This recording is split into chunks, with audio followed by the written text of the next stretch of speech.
Quer saber por que o gaúcho tem tanto orgulho de ser gaúcho? Vem conhecer a história da pilcha e tu vai descobrir.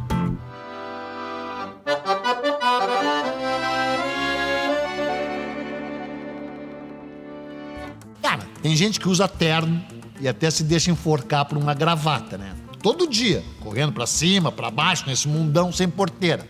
Tem gente que usa smoking, fica até meio parecido assim com metre. Tem uns que trajam fraque, fica com jeitão de pinguim, né? E umas mulheres que vestem longos, algumas usam estola, coisa muito fina, muito chique. Cara, tô falando sério, sem piada. Todos esses trajes, essas peças de vestuário têm história, têm explicação. Mas se a gente quisesse debochar delas, era fácil, né? E quero te dizer, bem mais fácil do que fazer gracinha, piadinha com a pilcha do gaúcho. Porque a indumentária do gaúcho, meu chapa, essa sim tem história. História profunda, cheia de ação, de aventura. Cada peça do vestuário Galdério tem um porquê, tem um motivo prático. Quando tu te despe dos preconceitos e te veste de conhecimento, meu chapa, aí sim é traje de gala. Oiga, telegalo velho! Bom, para começar que pilcha já é uma palavra incrível, né? Ela é originária de uma língua chamada Mapudungum. Te caiu os buteados do bolso, né? Mapudungum. Tô falando sério e te explico. Sabe o que quer dizer Mapudungum? Era a língua falada pelos índios Mapuche. Os índios eram lá do sul do Chile. Um índio de lascar, meu chapa. Nunca foram conquistados, nunca, nem pelos incas, nem pelos espanhóis. Foram sendo empurrados lá pro sul, isso é certo. Mas não perderam a guerra. Até perderam a terra, mas não a honra, nem a terra. Aliás, Mapu quer dizer terra. E Tchê, isso tu já sabe, quer dizer homem, gente. Ou seja, Mapuche, gente da terra. Já Dungum significa língua, idioma. Ou seja, no frigir dos ovos, Mapudungum quer dizer língua da terra. Puxa, quer dizer ruga, enrugado. Vai daí que, por tabela, pilcha quer dizer sem ruga, ou seja, na estica. A melhor roupa, a roupa mais elegante, o traje de gala. Mas, de certa forma, dá pra chamar de pilcha toda a indumentária do gaúcho. Cara, e se tu te vestir com essas peças e souber a história delas, elas ficam ainda mais vistosas. Porque da cabeça aos pés, o gaúcho ostenta vestuário ou adereços de deixar qualquer um no chinelo. Tá, tô exagerando um pouco. Mas, cara, é de ficar de queixo caído mesmo, de boca aberta. Tipo assim, pelado de mão no bolso. Depois eu te contar a história dos trapos de luxo que cobre o gaúcho, da cabeça aos pés, tu vai ver. Mas como eu sou um cara com os pés no chão, né? Vamos começar por baixo. Vamos começar pelos pés. E a gente já sai chutando tudo com bota de garrão de potro. Esse foi o primeiro calçado fabricado pelos índios e pelos gaúchos, pelos tropeiros, pelos xangadores, pelos lagunistas, que tropeavam daqui até as Minas Gerais. As botas eram tiradas de vacas, burros e éguas. Muito raramente saíam do potro mesmo, que deu o nome. Normalmente elas eram feitas com o couro das pernas traseiras do animal. E eu vou te contar como, porque, olha, é punk. Primeiro eles cortavam a perna do bicho, né? E faziam cortes transversais com o bicho já morto. Um na coxa, o mais alto possível, e o outro acima do casco. Aí retiravam o couro puxando e enrolando de cima para baixo. A bota de garrão era usada a meio pé, ou seja, aberta na ponta, deixando os dedos de fora. Os garrão do gaúcho. Imagina as unhas dos viventes. Isso era feito para facilitar na hora de pôr o pé na estrada. Quer dizer, pé no estribo, né? Mas a bota também era usada fechada de vez em quando. Aí era o seguinte, eles pegavam uma lingueta, né? Pegavam uma lingueta de couro maior e dobravam em cima dos garrão. Em geral de couro, essa sim de potro. Essas botas, quando usadas, não duravam mais do que 2 ou 3 meses. Só que daí chegou a era do couro, né? Os tempos da courama, como se dizia. E daí o gaúcho, o guasca, aliás, guasca quer dizer tira de couro, passou a curtir o couro, né? E aí chegaram as botas mais ou menos como as de hoje, botas de couro, de curtir e de dar no couro. Esses homens usavam as botas russolianas. Era um tipo especial de curtume, o tal couro da Rússia, que deixava o couro meio amarelado. Essas botas subiam até acima do joelho, metade da coxa, para proteger dos espinhos, dos bichos peçonhentos. Mas daí alguns passaram a dobrar para baixo do joelho, né? E elas acabaram ficando assim porque eram mais práticas, né? Mais eficientes para a vida errante e campeira do Galdério. Agora tem uma coisa, não me vende bota branca, né? Que daí tu não entra nem no galpão nem no baile. Sério, a pilcha tem regras estritas, estreitas, e bota branca não pode, só a Xuxa. E as botas tinham espora, né?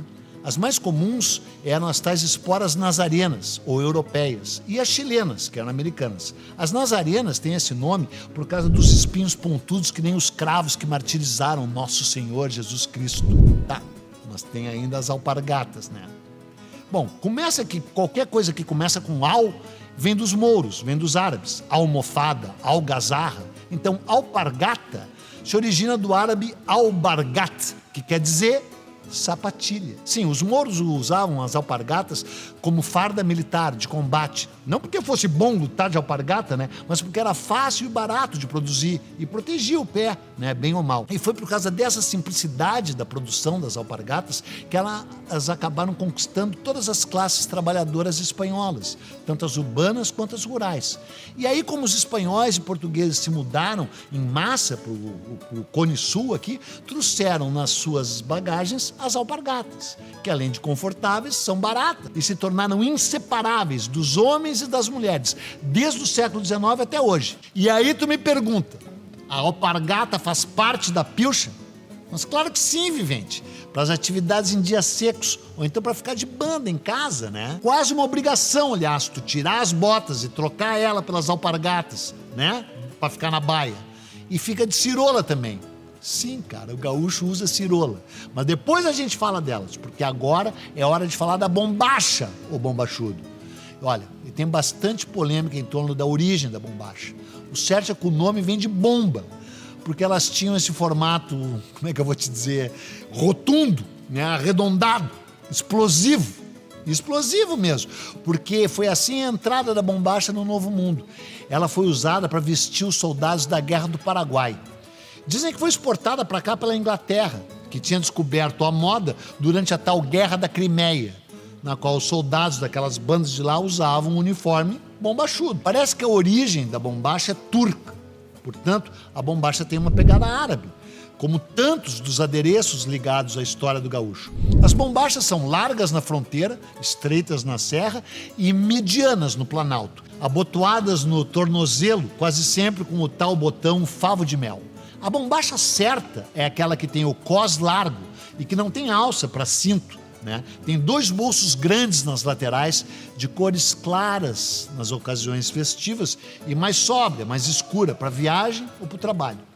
Mas eu vou te dar a real, cara. Homem que é homem veste saia, que nem os escoceses, que nem os soldados romanos. A bombacha pode ser europeia, mas a indumentária gaúcha veio muito dos índios, né? Como tu já sabe. E nada mais indígena, mais másculo e mais prático do que o xiripá. O xiripá é uma espécie de saiote, né? Portanto curto, feito de vários tipos de fazenda, né? E às vezes o gaúcho usava cirola por baixo, mas ele nunca passava a altura do joelho, com umas franjas do próprio tecido. Cara, não era fácil botar o xiripá, né? Porque ele transpassa lateralmente no lado esquerdo, da esquerda para a direita, mas não é aberto na frente, como muita gente pensa.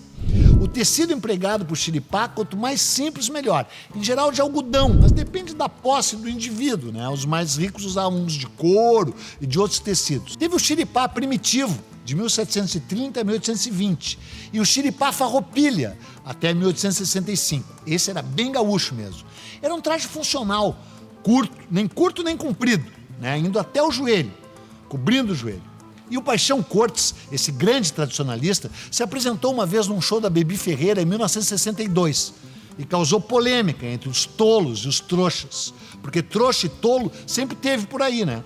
Aí ficaram pegando no pé dele, o gaúcho veste saia, porque nem se lembravam mais que existia esse adereço incrível, esse adereço maravilhoso, que tem uma história muito indígena e muito legal. O xiripá era mais palia de campeira, né? Daí quando ia para a cidade, o gaúcho não ia deixar as pernas de fora, então trajava ciroulas, Às vezes enfiava a cirola no cano da bota. Quando elas ficavam para fora, nas extremidades, ficavam com uns crivos, umas rendas, umas franjas. Mas, cara, tu já aprendeu que o gaúcho é uma mistura com o mundo indígena. Só mais tarde que eles começaram a usar o couro de gado. Eles usavam preso nos ombros, descendo até os pés. Os minuanos chamavam isso de caiapi. Era um couro de boi inteiro, bem sovado, que se usava nas costas com o pelo para dentro e o carnal para fora. E o carnal era todo pintado com listras verticais e horizontais em cores cinzas e ocre. De noite servia de cama, estirado no chão. Os charruas chamavam de toropi. E a mulher desses índios usava só o xiripá, né? Ficava com os seios de fora. No rosto, pinturas que indicavam os ritos de passagem. E no pescoço, colares com dente de feras. O caiapi deu origem ao poncho. Poncho vem do quichua, que quer dizer puncho. E puncho quer dizer cobertor, cara. Aquilo que te cobre, que te protege. E também quer dizer peça de lã. O poncho é uma vestimenta tradicionalíssima aqui da América do Sul. O gaúcho rural usa para se proteger contra o frio e contra o vento, né, por cima da vestimenta usual. E, em geral, é feito de lã de ovelha. Nas cidades, a gente ainda vê gaúcho usando o poncho como se fosse um sobretudo, né, um cobertor improvisado. Lá nas porções andinas da América, ele é feito de lã de lhama, alpaca ou vicunha. E também tem gente agora que faz de fibras sintéticas, né? Mas daí é basicamente um tecido de 3,5 por 2,5 metros, com uma abertura no meio, no centro, onde o gaúcho enfia a cabeça e deixa o resto apoiado nos ombros. É imprescindível que seja quente, né? E tem que ser um pouco impermeável à água, assim, né? Já o pala, que também é de origem indígena, é o poncho light, é um poncho diet. Ele pode ser de algodão, também protege contra o frio, mas o poncho de seda protege mesmo contra o calor. É um pano retangular com franjas nos 4 lados e o homem enfia pela cabeça, né? Tem uma gola de simples talho e por baixo do pala o gaúcho usa uma camisa. Essa camisa não tem botões e tem a gola e a manga bem largas. E a camisa é feita de pano de uma cor só, né? No máximo um pano de riscado, em geral de algodão. Em ambientes de mais respeito, o gaúcho também usa um colete, um casaco. A camisa não tem botões, como já falei, porque ela é amarrada por cadarços nos punhos e tem uma gola imensa e mangas mais largas que a minha sabedoria. E na cintura, né, o gaúcho tem aquela faixa preta, como se fosse um mestre de karatê, e uma guaiaca, né, que é o precursor da pochete, com uns pila dentro. Mas mesmo tendo jogo de cintura, o gaúcho sempre usou a cabeça. E bem mais do que para separar as orelhas. Então, nós vamos terminar essa história por cima. Nós vamos entrar de cabeça nela, falando do quê? Do chapéu do gaúcho. Antes da chegada do homem branco, os índios não usavam qualquer cobertura na mufa, né? Quando no máximo prendiam o cabelo com uma fita de couro ou de fibra vegetal, que os castelhanos chamaram de vincha. Até porque aquela cabeleira farta deles protegia eles do sol e da chuva. Mas daí surgiu o chapéu tipicamente gauchesco, chapéu de pança de burro. Ele era cortado circularmente na barriga de um ar, de uma mula, de um burro, e amoldado ainda fresco na cabeça de um palanque, de uma cerca. Aí, com o tempo, com o uso, ele perdia o pelo e ficava esbranquiçado. Mas depois os portugueses trouxeram 2 outros tipos de chapéu. O chapéu de feltro, de copa alta, e o de palha, chamado de abeiro, porque tinha abas, né? O chapéu de feltro era mais caro, usado normalmente por homens de posse, pelos almofadinhas, né, da época. E o de palha de arroz, de trigo ou de milho, era o chapéu do homem comum e da gurizada das estâncias. Agora, qualquer chapéu campeiro gauchesco tem que ser usado preso por um barbicacho, né, por baixo do queixo, ou então abaixo do lábio inferior. O barbicacho surgiu pela necessidade de fixar o chapéu na cabeça durante o ato de cavalgar, sobretudo na galopada, né? Esse barbicacho era trançado em delicadas tiras de couro, cru, ou então cordões de seda torcidos. Tá, mas eu não vou terminar essa prosa sem falar da boina, né? É isso aí. O que dizer da boina? Bom, ela não é chapéu, mas também não dorme de touca, né? A boina olha assim meio de lado, né, pro vivente jogar um charme, né? E, cara, a boina tem 5.000 anos. Sério. Uma revista francesa de arqueologia publicou uma foto de uma estátua milenar encontrada na Itália e na cabeça, o que ela estava usando? Uma coisa bem parecida com uma boina. Mas dá para dizer mesmo que a boina é tripopular, né? E que sempre teve na cabeça dos campesinos, dos soldados e até dos nobres europeus ao longo da história. Não se sabe quando é que ela chegou aqui na América do Sul, né? Mas foi trazida pelos espanhóis, possivelmente pelos bascos. E lá daquelas bandas do Prata, acabou chegando nas Campinas Douradas do Pampa Gaúcho. E boina combina com tudo, meu chapa. Dá para usar a boina para frente, tapeada para o lado, arriada para trás e pode parecer até piada, cara. Mas tem gente que chama a boina de buena, te juro. E ainda tem o lenço, né? Tu sabe, o gaúcho usa lenço no pescoço. Lenço vermelho, lenço branco. Tem 8 maneiras diferentes de dar um nó nesse lenço. Mas eu que não vou pôr o meu pescoço à prova, né? Eu já te contei bastante coisa e agora que tu já sabe um pouco da história da indumentária gaúcha, tu te pilcha, te veste de história e sai por aí com o teu orgulho de ser gaúcho.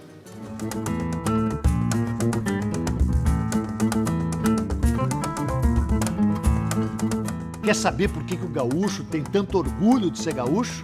Vem descobrir essa história e tomar um chimarrão.